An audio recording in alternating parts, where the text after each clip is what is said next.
তো সবাই কেমন আছো? আমি চলে আসলাম, দেখো স্নান টান করে আজকে অনেক লেট হয়ে গেছে স্নান করতে আমার। তো প্রায় 2টো পার হয়ে গেছিলো। তো স্নান টান করে চলে আসলাম এখন। এখন আমার বাকি যে কাজটা আছে সেটাই তোমাদের সাথে শেয়ার করব। তো যে সিঁদুরদানিটা, সিঁদুরে পরার যে কাঠিটা দেখালাম, ওটা অ্যাকচুয়ালি লোহার। তো একজন আমাকে গিফট করেছিল, সেই জন্য সেটা তোমাদের দেখালাম।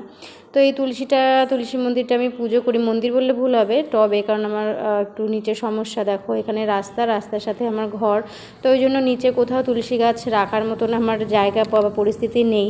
তাই আমি উপরে ব্যালকানিতেই পুজো করি আমি ওখানে। তো আমার যে গাছটা যেহেতু নষ্ট হয়ে গেছিলো, আমি 3-4 দিন বাড়িতে ছিলাম না, তো জল না দেওয়ার কারণে গাছটা শুকিয়ে নষ্ট হয়ে গেছিলো। তো নিচে দেখেছিলে কতগুলো তুলসীর চারা হয়েছে, সেখান থেকে আমি একটা তুলসী চারা তুলে নিয়ে এসে আবার নতুন করে এখানে বসাবো। তো এখানে যেহেতু ফুল টুল দিতাম, তাই জায়গাটা একটু নোংরা হয়ে গেছিলো। আমি পরিষ্কার করে জল দিয়ে আগে একটু ভিজিয়ে নিলাম, নাহলে গাছটা বসানো মুশকিল হয়ে যেত। তো তুলসী গাছটা বসিয়ে নিয়ে আমি এই স্নানের পরে রোজই এখানে জল দিই। ব্যালকনির সামনেই আমি রেখেছিলাম, একটু রোদও পায়, তো সেই কারণে এখানে রাখা। তো দেখো আমি জল টল দিয়ে তুলসীর পুজোটা করে নিয়ে তারপরে বাকি সব খাওয়া দাওয়ার কাজ করব যেটা আছে। তো সেটাই তোমাদের সাথে আজকে আমি শেয়ার করলাম।